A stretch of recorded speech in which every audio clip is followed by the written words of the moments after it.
G'day guys, Ollie Williams from Supertech Electronics, and today we're going to show you how to remove an amplifier from a B200 Mercedes Benz. Now the tool you will need is basically a 10mm socket. Might pay to have a plastic spudger here as well, but for this one we won't need it today. We're going to lift that up and we're going to flip it up there to get it out of the way. Now the amplifier lives right here.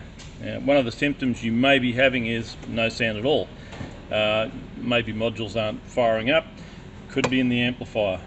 To gain access, you need to remove this top cover, just held in with clips, and there will be 4 10mm nuts holding the unit. We've already removed ours.